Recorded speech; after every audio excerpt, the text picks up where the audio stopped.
जौली गांव धासू नदी के किनारे बसा था। गांव में लगभग 70 परिवार निवास करते थे।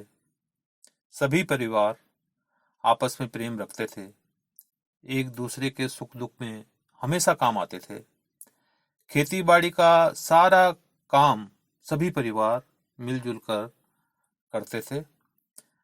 जौली गांव में हमेशा शांति व खुशहाली रहती थी। गांव के एक तरफ धांसू नदी व दूसरी तरफ ऊंची नीची पहाड़ियां बड़ी मनमोहक लगती थी। इसी जौली गांव में उन दिनों 3 दोस्त रहा करते थे। तीनों दोस्त एक साथ खेलते और गांव में घूम घूम कर खूब मस्ती किया करते थे। तीनों एक साथ स्कूल जाते, एक दूसरे के घरों में जाकर पढ़ाई करते, सामाजिक विषयों पर चर्चा करते। कभी कभी मस्ती मारने के चक्कर में घर वालों से झूठ बोलते, पकड़े जाने पर डांट खाते, कभी कभी पिट लिया करते थे। तीनों अपने से बड़ों का हमेशा सम्मान करते थे, इसलिए सभी गांव वाले तीनों से बहुत प्यार करते थे। इनके नाम महिमा, हरिंदर व शिव थे। और एक दिन महिमा और शिव गांव की नहर के पास बैठे बातें कर रहे थे। महिमा: शिव यार, आजकल स्कूल की छुट्टी है, घर में बैठे बैठे मजा नहीं आ रहा है यार। शिव: तो क्या करें? महिमा: यूं करते हैं कि हरिंदर को बुला लाते हैं और धासू नदी में जाकर नहाते हैं, खूब मजा आएगा यार। शिव: मगर मम्मी जान लेंगी तो? महिमा: तू अपनी मम्मी से कहना कि हरिंदर के घर जा रहे हैं, वहां पढ़ाई करेंगे। शिव: मगर हरिंदर क्या कहेगा अपनी मम्मी से? महिमा: अरे, वह कहेगा कि शिव के घर जाकर पढ़ाई करेंगे। शिव: और अगर पकड़े गए तो? महिमा: अरे, मार खा लेंगे और क्या। शिव: यार तू भी बड़ा बेशरम है। और दोनों हंसने लगते हैं। दोनों दोस्तों में बड़ी मुश्किल से सहमति बनी और वे हरिंदर के घर जा पहुंचे। सबसे पहले दोनों ने चुपचाप अपनी योजना हरिंदर को समझाई और फिर तीनों अपनी अपनी माँ से बहाने बनाकर धांसू नदी के किनारे दिन दोपहरी जा पहुंचे। दिन भर धांसू नदी में नहाने और नदी किनारे रेत में लोट-पोट व मस्ती करने के बाद जब तीनों अपने अपने घर पहुंचे, घर पहुंचते ही उनको मालूम हुआ कि तीनों के झूठ की पोल खुल चुकी थी। हुआ यूं कि हरिंदर के पड़ोस में रहने वाली लड़की सीमा ने तीनों को नदी की ओर जाते देख लिया था। सीमा ने हरिंदर की मां को कह दिया कि वे तीनों नदी की ओर गए थे। तीनों की मम्मियों ने आओ देखा न ताओ, क्रोधवश डांट फटकार के साथ साथ पिटाई भी कर दी। सीमा तीनों को मार खाते देखती रही। अगले दिन जब महिमा, शिव व हरिंदर आपस में गांव के मैदान में क्रिकेट खेलने के लिए मिले तो ऐसे मिले जैसे कल कुछ हुआ ही नहीं। तीनों ने डांट फटकार व पिटाई एकदम भुला दी और ना ही एक दूसरे से शिकायत ही की। वे हमेशा ऐसा ही करते, पहले दिन डांट खाते और अगले दिन ऐसे मिलते जैसे कुछ हुआ ही नहीं। वे तीनों क्रिकेट के खेल में खो गए। इस तरह से तीनों दोस्तों के गर्मियों की छुट्टियों के दिन बड़ी खुशी से कट रहे थे। एक दिन शाम के समय महिमा व शिव बैठे अपने गांव के बारे में बात कर रहे थे कि अचानक महिमा ने शिव से पूछा, यार मेरी समझ में ये नहीं आया कि हमारे पहाड़ी गांव के नाम तो बड़े अजीबोगरीब होते हैं, जैसे साइना, पड़वाना आदि आदि। फिर हमारे गांव का प्यारा सा नाम जोली कैसे है? शिव: यार, एक दिन मैं दादी माँ के पास बैठा हुआ था और दादी माँ मुझे अपने गांव की कहानी सुना रही थी कि मेरे दिमाग में भी यही सवाल आया तो मैंने दादी माँ से पूछ लिया। महिमा: दादी माँ ने क्या जवाब दिया? शिव: दादी माँ ने बताया कि जब वह बहुत छोटी थी तो एक बार कुछ अंग्रेज गांव में रहने आए थे। वे गांव में तंबू लगाकर रहते थे और गांव के निकट जंगल में जाकर झाड़ियों पौधों को ध्यान से देखते, अपनी डायरी में कुछ लिखते, वह पेड़ पौधों के फोटो लेते और ना जाने क्या क्या करते। गांव वाले उनकी भाषा नहीं समझते थे। वे न जाने आपस में क्या क्या अंग्रेजी में गिटर पिटर किया करते थे। गांव वाले बड़ी उत्सुकता से उनको घेरे खड़े रहते। गांव वाले और उनकी कभी कभी इशारों इशारों में बात होती थी। गांव वाले उनको देखकर बहुत हंसते थे और अपनी भाषा में उनकी बहुत मजाक भी उड़ाया करते थे।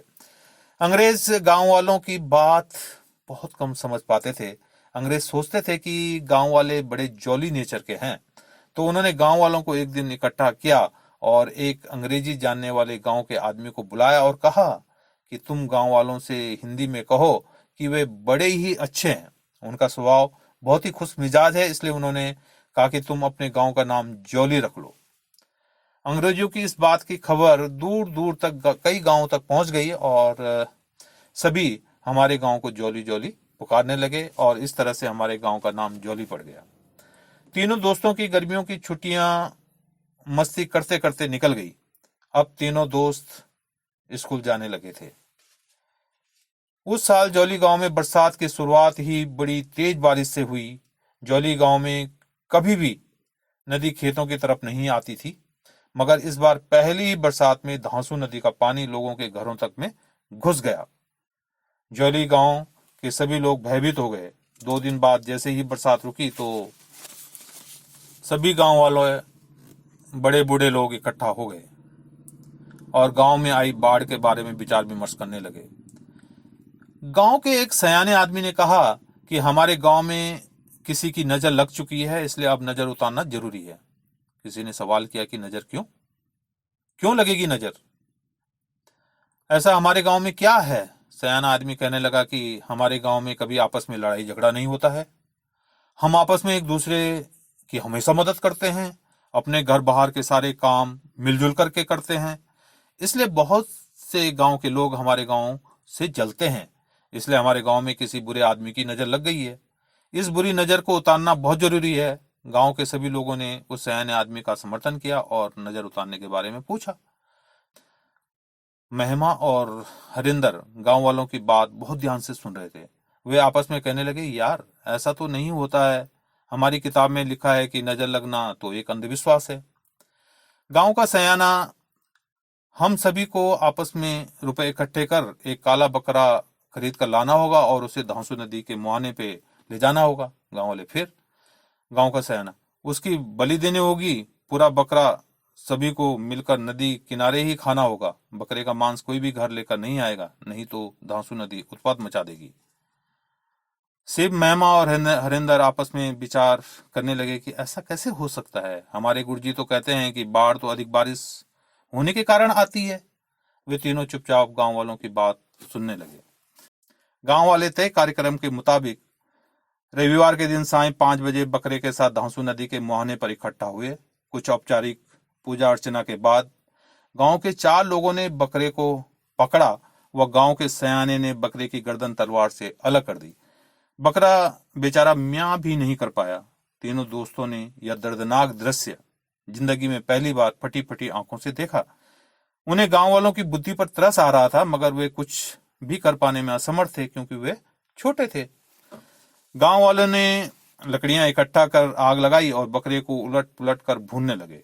बकरे के भुन जाने के बाद सभी गांव वालों ने बकरे का मांस खाया और जो मांस बच गया उसे धांसू नदी के किनारे दबा दिया। शिव, महिमा और हरिंदर ने यह क्रूर नजारा देखा तो उन्हें बहुत दुख हुआ। शिव कह रहा था, यार गुरुजी तो कहते हैं कि ऐसा करना पाप है और ऐसे करने से कभी कोई काम नहीं बनता, मगर गांव वालों ने तो बड़े विश्वास से यह सब किया है। महिमा, हाँ यार, एक बेचारे निरीह प्राणी को गांव वालों ने बेवजह मार दिया। हरिंदर, गुरुजी के हिसाब से तो सबको पाप लगेगा। इस घटना को बीते 1 हफ्ता भी नहीं बीता था कि आसमान फिर से घिर आया। बिजली चमकने व कड़कने लगी और मूसलाधार बारिश शुरू हो गई। पहले ही दिन से धांसू नदी का पानी बहने लगा और दूसरे ही दिन धांसू नदी का पानी पूरे गांव में घुस आया। कई गांव वालों के जानवर बह गए, किसी के खेत बह गए और किसी के मकान में दरार आ गई। हाँ, किसी की जान नहीं गई।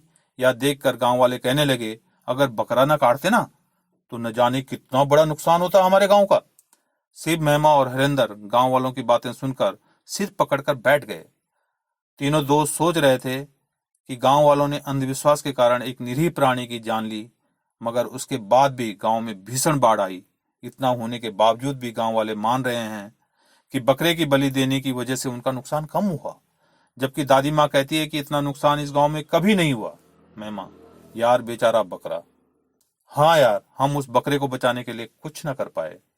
हरिंदर, दोस्तों, अंधविश्वास की यह घटना हम जिंदगी भर न भूल पाएंगे।